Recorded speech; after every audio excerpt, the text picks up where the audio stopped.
Online એજ્યુકેશનમાં આપ સૌનું સ્વાગત છે. સમાજશાસ્ત્રમાં આજે આપણે 5મો પ્રકરણ ભણશું. પરિવર્તનની સામાજિક અને સાંસ્કૃતિક પ્રક્રિયાઓ. આ ચેપ્ટરમાં આગલા વિડીયોમાં આપણે સંસ્કૃતિકરણ વિશે ભણ્યા. સંસ્કૃતિકરણનો અર્થ, એના પાસાઓ, એની મર્યાદાઓ અને પ્રભાવી જ્ઞાતિઓ વિશે અભ્યાસ કર્યો. આજે આપણે ભણશું પશ્ચિમીકરણ. પશ્ચિમીકરણનો અર્થ વિભાગ ડી 3 માર્ક્સમાં પૂછી શકાય. પશ્ચિમીકરણનો અર્થ, પશ્ચિમીકરણ એ સામાજિક પરિવર્તન માટેની એક મહત્વની સામાજિક સાંસ્કૃતિક પ્રક્રિયા છે. ડોક્ટર એમ.એન. શ્રીનિવાસન પોતાના પુસ્તક આધુનિક ભારતમાં સામાજિક પરિવર્તન, આ પુસ્તકમાં તેમણે પશ્ચિમીકરણના ખ્યાલને વિસ્તૃત રીતે સમજાવ્યો છે. તેમના મત મુજબ પશ્ચિમીકરણ એક એવી પ્રક્રિયા છે કે જેમાં ભારતમાં 150 વર્ષના બ્રિટિશ શાસનને કારણે ભારતીય સમાજ અને સંસ્કૃતિમાં વિવિધ સ્તરે પરિવર્તનો આવ્યા છે. તેમાં યાંત્રિક, સામાજિક, વૈચારિક, મૂલ્ય સંબંધિત પરિવર્તનોનો સમાવેશ થાય છે. ડોક્ટર એમ.એન. શ્રીનિવાસન તેમના પુસ્તક આધુનિક ભારતમાં સામાજિક પરિવર્તન, આ પુસ્તકમાં તેમણે પશ્ચિમીકરણના ખ્યાલને વિસ્તૃત રીતે દર્શાવ્યો છે. તેમણે એવું કીધું છે કે પશ્ચિમીકરણ એ એક પ્રક્રિયા છે કે જેમાં ભારતમાં આશરે 150 વર્ષના જે બ્રિટિશ શાસન હતો, આ શાસનને કારણે આપણો જે ભારતીય સમાજ છે, આ સમાજમાં અને સંસ્કૃતિમાં વિવિધ સ્તરે જે પરિવર્તનો આવ્યા છે, આ પરિવર્તનો શ્રીનિવાસે તેમાં દર્શાવ્યા છે. આ પરિવર્તનોમાં યાંત્રિક, સંસ્થાકીય, વૈચારિક અને મૂલ્ય સંબંધિત પરિવર્તનોનો સમાવેશ થાય છે. પશ્ચિમીકરણ એ આપણા ભારતના માળખાકીય પરિવર્તનો કરતાં સાંસ્કૃતિક અને સામાજિક પરિવર્તનો સમજાવવા માટેનો ખ્યાલ છે. પશ્ચિમીકરણ છે એ ભારતના માળખાકીય પરિવર્તનો કરતાં સામાજિક અને સાંસ્કૃતિક પરિવર્તનો માટેનો ખ્યાલ છે. આપણા જે સમાજમાં, સંસ્કૃતિમાં બ્રિટિશરોને કારણે, પશ્ચિમી સંસ્કૃતિને કારણે જે પરિવર્તનો આવ્યા, માળખામાં તો પરિવર્તનો આવ્યા જ છે, પરંતુ આપણા સમાજ અને આપણી સંસ્કૃતિમાં પણ કેટલાક પરિવર્તનો આવ્યા છે. આ પરિવર્તનો ડોક્ટર શ્રીનિવાસે તેમના પુસ્તકમાં દર્શાવ્યા છે. આ પ્રકારના પરિવર્તનોમાં પશ્ચિમીકરણ છે એના અર્થમાં 3 બાબતોનો સમાવેશ થાય છે. યંત્રવિદ્યા અને વિજ્ઞાનનો સમાવેશ થાય છે.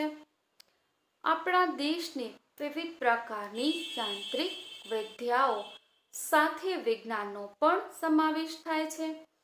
આપણી વિવિધ પ્રકારની સંસ્થાઓ, વિચારસરણી અને મૂલ્યોનો પણ સમાવેશ થાય છે. આપણી વિવિધ સંસ્થાઓ, દાખલા તરીકે ધર્મ છે, કુટુંબ છે, લગ્ન સંસ્થા, વર્ગ, આ બધી સંસ્થાઓનો સમાવેશ થાય છે. વિવિધ પ્રકારની વિચારસરણી, વિવિધ પ્રકારના મૂલ્યો, દાખલા તરીકે ગાંધીજીના મૂલ્યો, એમની વિચારસરણી. તો આવી જ રીતે આપણી જે વિચારસરણી છે, મૂલ્યો છે અને આપણી વિવિધ સંસ્થાઓનો સમાવેશ થાય છે. ચીજવસ્તુ અને ભાષા વગેરેનો પણ સમાવેશ થાય છે. આપણા દેશની વિવિધ પ્રકારની તમામ પ્રકારની ચીજવસ્તુઓ, પછી એ ભૌતિક હોય કે અભૌતિક હોય, તમામ પ્રકારની ચીજવસ્તુઓ અને સાથે ભાષાનો સમાવેશ થાય છે. પશ્ચિમીકરણ એ એક વ્યાપક સંકુલ છે અને ઘણા સ્તરવાળો ખ્યાલ છે. પશ્ચિમીકરણને એક વ્યાપક સંકુલ અને ઘણા સ્તરવાળા ખ્યાલ તરીકે ઓળખાવવામાં આવ્યો છે, કારણ કે તેના એક છેડે પશ્ચિમી ટેકનોલોજી છે તો બીજી છેડે આધુનિક વિજ્ઞાન અને આધુનિક ઇતિહાસ છે. પશ્ચિમીકરણને એક વિશાળ સંકુલ તરીકે અને ઘણા સ્તરવાળા ખ્યાલ તરીકે ઓળખવામાં આવ્યો છે. એનું કારણ એ છે કે પશ્ચિમી સંસ્કૃતિના એક છેડે પશ્ચિમી ટેકનોલોજી છે અને બીજા છેડે આધુનિક વિજ્ઞાન અને આધુનિક ઇતિહાસ છે. અંગ્રેજોના અમલ દરમિયાન ભારતીય સમાજ જીવનના વિવિધ ક્ષેત્રોની પશ્ચિમની વિચારસરણીના માનવતાવાદી, બિનસાંપ્રદાયિક સમાનતાવાદ અને ઉદારમતવાદ વગેરેમાં પરિવર્તન સૂચવતી પ્રક્રિયા એટલે કે પશ્ચિમીકરણ.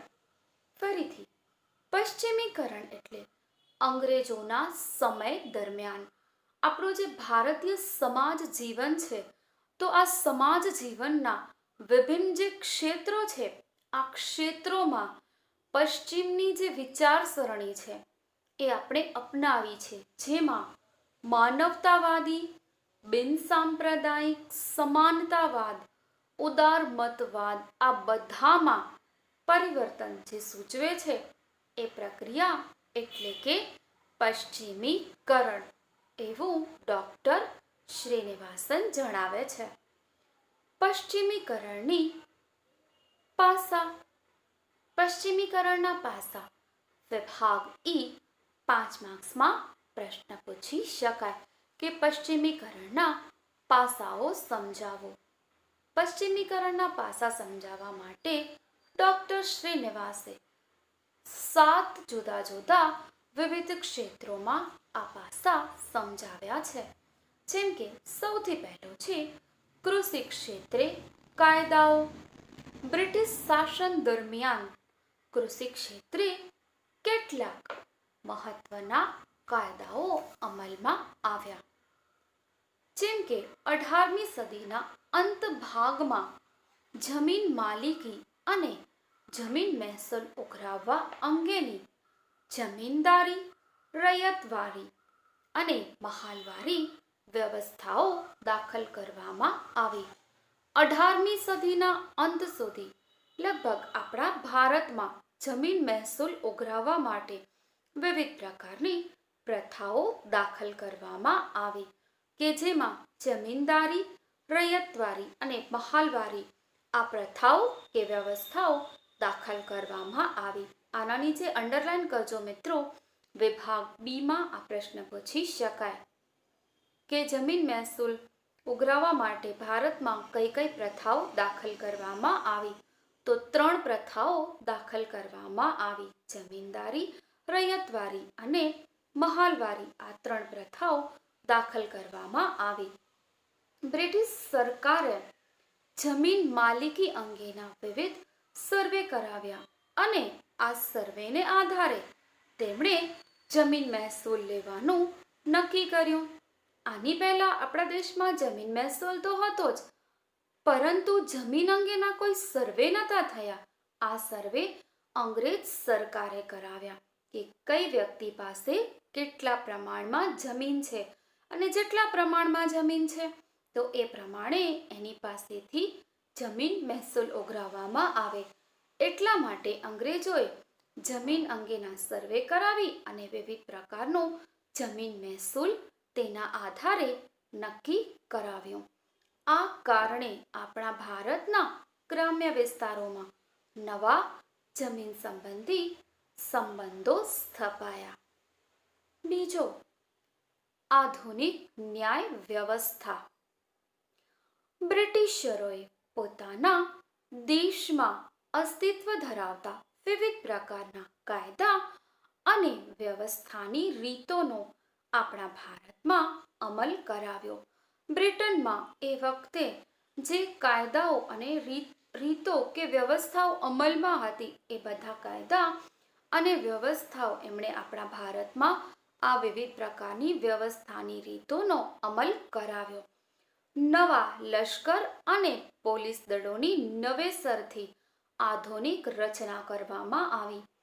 સૈન્ય દળ તો પહેલા આપણું હતું જ, પરંતુ સૈનિકોની એટલે કે લશ્કરની અને પોલીસ દળોની આધુનિક નવેસરથી ફરીથી રચના કરવામાં આવી. નવા કાયદાકીય વ્યવસ્થાઓ સ્થપાતા આધુનિક ન્યાયતંત્રની શરૂઆત આપણા ભારતમાં થઈ. બ્રિટનમાં જે કાયદા અસ્તિત્વમાં હતા એવા મોટા ભાગના કાયદા અંગ્રેજોએ આપણા ભારતમાં લાદ્યા અને નવા એક આધુનિક ન્યાયતંત્રની શરૂઆત થઈ, જેના પરિણામે પરંપરાગત ભારતીય કાયદા વ્યવસ્થા અને રિવાજ આધારિત જે કાનૂન હતો એના ઉપર વિપરીત અસર થઈ. અંગ્રેજોએ જે વિવિધ પ્રકારના કાયદા અને વ્યવસ્થાઓ આ રીતોનો ભારતમાં અમલ કરાવ્યો તેને લીધે આપણા ભારતમાં જે કેટલાક રિવાજ આધારિત કાનૂન હતા એના ઉપર વિપરીત અસર થઈ. દાખલા તરીકે પ્રાચીન સમયમાં આપણા ભારતમાં દીકરીને દૂધ પીતી કરવાનો રિવાજ હતો, એટલે કે દીકરીના જન્મ સમયે એને દૂધમાં ડુબાડીને મારી નાખવામાં આવતી. તો આ જે રિવાજ હતો એ બંધ કરવામાં આવ્યો. પછી આપણી જે સતી પ્રથા છે કે પતિના મૃત્યુ પછી સ્ત્રી છે પતિના શબને પોતાના ખોળામાં રાખી અને ફરજિયાત એને જીવતી બાળી દેવામાં આવતા. આવા કેટલાક આપણા જેને કહેવાય કે અંધવિશ્વાસ આધારિત જે રિવાજો હતા, તો અંગ્રેજોએ જે નવી ન્યાય વ્યવસ્થા શરૂ કરી એને લીધે આપણા આવા જે રિવાજ આધારિત કાનૂન છે એના ઉપર વિપરીત અસર થઈ.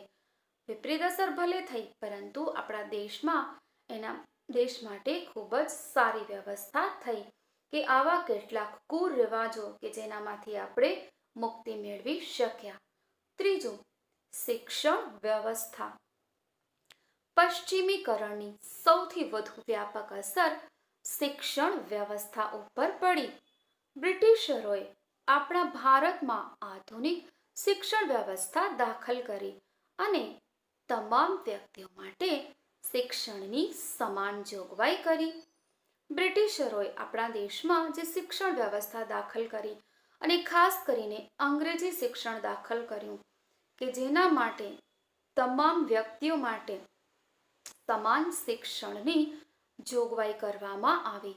19મી સદીની શરૂઆતમાં ભારતમાં અનેક સ્થળોએ શાળાઓ અને કોલેજોની સ્થાપના કરવામાં આવી અને સમય જતાં ગ્રામ વિસ્તારો સુધી પણ શિક્ષણની વ્યવસ્થા ગોઠવવામાં આવી.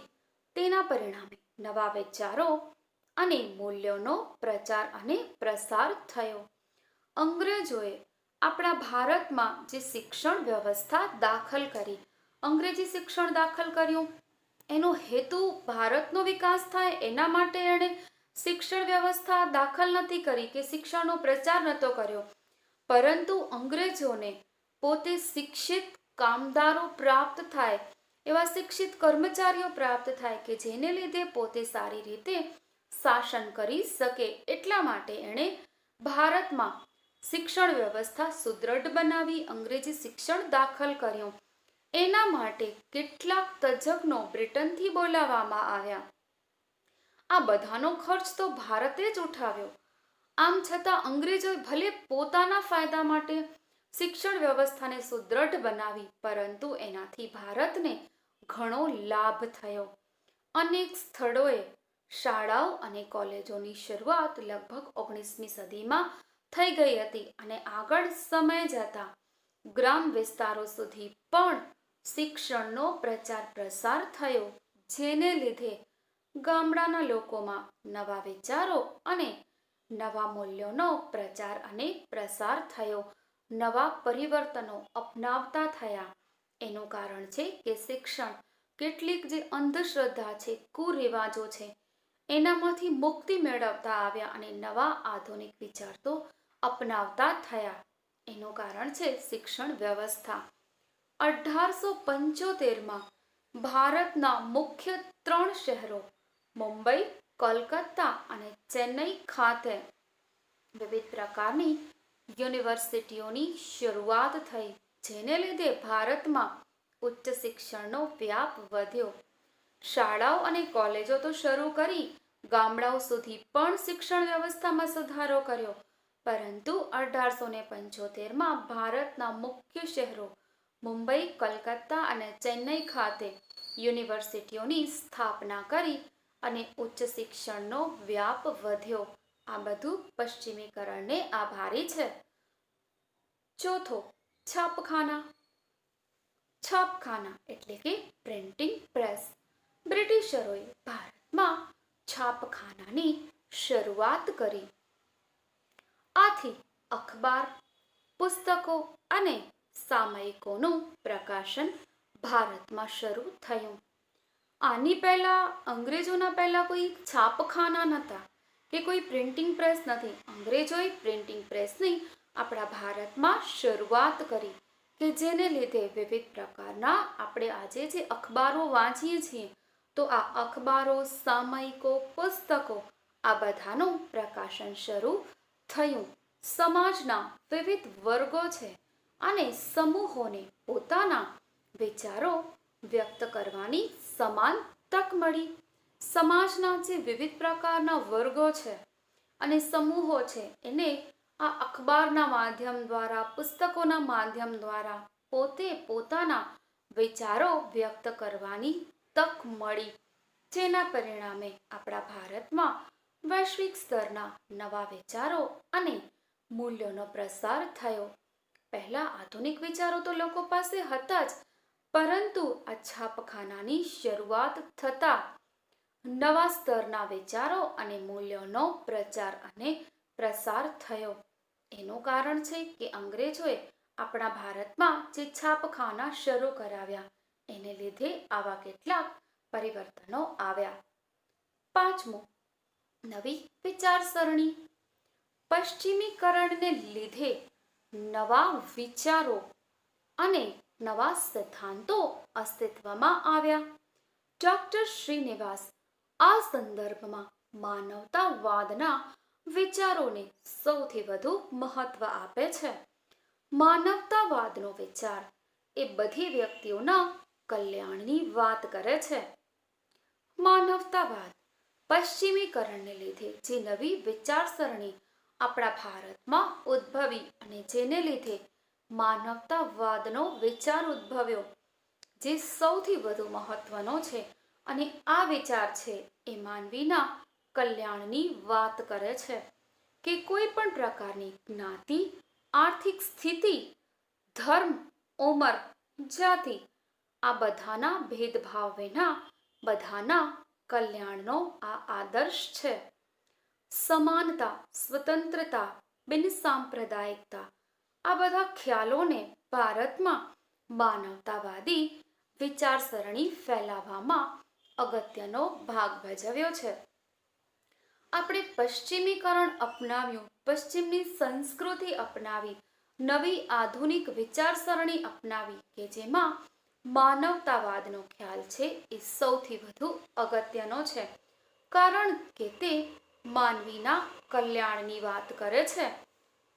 કારણ કે જ્ઞાતિ, આર્થિક સ્થિતિ, ઉંમર, જાતિ, ધર્મ આ બધાના ભેદભાવ વિના આ કલ્યાણની બાબતનો આ આદર્શ છે, કલ્યાણની વાત કરે છે.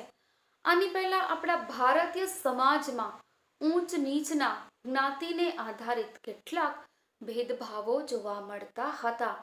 કેટલીક જે પ્રભાવી જ્ઞાતિઓ છે એનો વર્ચસ્વ જોવા મળતો હતો. કેટલાક જે પછાત સમૂહો છે, જે કચડાયેલા વર્ગો છે એ કેટલી બધી બાબતોથી વંચિત હતા. પરંતુ આ પશ્ચિમી સંસ્કૃતિ આપણે અપનાવી, પશ્ચિમીકરણ કે જેમાં આ માનવતાવાદનો ખ્યાલ છે એ જ્ઞાતિ, આર્થિક સ્થિતિ, ઉંમર, ધર્મ, જાતિ આ બધાના ભેદભાવને ભૂલી અને બધા એક સમાન છે, સરખા છે, એટલે આ માનવ કલ્યાણનો આ આદર્શ છે. આપણા દેશમાં જે સમાનતા, સ્વતંત્રતા અને બિનસાંપ્રદાયિકતા છે, આ બધા ખ્યાલોએ ભારતમાં માનવતાવાદી વિચારસરણી ફેલાવવામાં અગત્યનો ભાગ ભજવ્યો છે. ત્યાર પછી છઠ્ઠું છે આધુનિકતાનો વિકાસ. આધુનિકતાનો વિકાસ કે જેમાં પશ્ચિમીકરણને કારણે આપણા ભારતમાં વેપાર અને ઉદ્યોગોનો વિકાસ થયો, જેને લીધે શિક્ષણનો પણ પ્રચાર થયો. પશ્ચિમીકરણને લીધે આપણા ભારતમાં વ્યાપાર, વાણિજ્ય, ઉદ્યોગોનો વિકાસ થયો, સાથે સાથે શિક્ષણનો પણ પ્રચાર અને પ્રસાર થયો, જેથી સમાજમાં એક નવો વર્ગ ઉદ્ભવ્યો કે જે મધ્યમ વર્ગ તરીકે ઓળખાયો છે. બ્રિટિશ સરકારના વહીવટી તંત્રમાં જોડાયેલો શિક્ષિત વર્ગ એ આગળ સમય જતા આધુનિક ભારતનો એક અસરકારક વર્ગ બન્યો. આ સાથે વકીલો, ડોક્ટરો, અધ્યાપકો એટલે કે શિક્ષકો, સાહિત્યકારો અને કલાકારોનો બુદ્ધિજીવી વર્ગ પણ અસ્તિત્વમાં આવ્યો. પશ્ચિમીકરણને કારણે આપણા દેશમાં વ્યાપાર, વાણિજ્ય વધ્યા, ઉદ્યોગોનો પ્રમાણ વધ્યો, શિક્ષણનો પણ પ્રસાર અને પ્રચાર થયો કે જેને લીધે મધ્યમ વર્ગ કરીને એક નવો જ વર્ગ ઉદ્ભવ્યો. સાથે સાથે બ્રિટિશ શાસનમાં જે આપણો શિક્ષિત વર્ગ જોડાયેલો હતો એ આગળ જતા ભારતનો એક અસરકારક વર્ગ બન્યો. સાથે સમાજમાં કેટલાક બુદ્ધિજીવી વર્ગો પ્રગટ્યા, જેમ કે ડોક્ટર, વકીલ, શિક્ષકો, વિવિધ પ્રકારના કલાકારો. આ બધા બુદ્ધિજીવી વર્ગો પણ અસ્તિત્વમાં આવ્યા. આ બધા વર્ગોએ પશ્ચિમી સંસ્કૃતિના કેટલાક તત્વોનો સ્વીકાર કર્યો છે. પરિણામે નગરોમાં આધુનિકતાનો વિકાસ થયો. આમ આધુનિકતાના વિકાસમાં પશ્ચિમીકરણે અગત્યનો ભાગ ભજવ્યો છે. સાતમો, લોકશાહીનો વિકાસ. બ્રિટિશ શાસન દરમિયાન શરૂ થયેલા સ્વતંત્રતા આંદોલનમાં પશ્ચિમી લોકશાહી, ઉદારતાવાદ અને રાષ્ટ્રીયતાથી પ્રેરાઈ લોકોના સંગઠનો રચાયા. પરિણામે લોકોમાં લોકશાહી અને શ્રદ્ધા અને વિશ્વાસનો વિકાસ થયો. લોકશાહી. બ્રિટિશ શાસન દરમિયાન આપણા દેશમાં શરૂ થયેલા સ્વતંત્રતા જે આંદોલન છે, આ આંદોલનમાં પશ્ચિમી લોકશાહી, ઉદારતાવાદ અને રાષ્ટ્રીયતાથી પ્રેરાઈ લોકોના સંગઠનો રચાયા. આની પહેલા આપણા દેશમાં લોકશાહી નથી, રાજાશાહી શાસન વ્યવસ્થા હતી. જુદા જુદા રજવાડાઓ હતા કે જે પોતપોતાના જે નીતિ નિયમો છે એનો અમલ કરાવતા હતા. પરંતુ અંગ્રેજોના શાસન દરમિયાન એમની પશ્ચિમી લોકશાહી, ઉદારતાવાદ અને આ રાષ્ટ્રીયતાવાદ, આ બધાથી પ્રેરાઈ આપણા ભારતના લોકોમાં વિવિધ પ્રકારના સંગઠનો રચાયા, જેના પરિણામે લોકોમાં લોકશાહી પ્રત્યે શ્રદ્ધા અને વિશ્વાસનો વિકાસ થયો. સ્વતંત્ર ભારતમાં લોકશાહી સમાજની સ્થાપનાનો પશ્ચિમીકરણની અસર સ્વરૂપે સ્પષ્ટ જોઈ શકાય છે.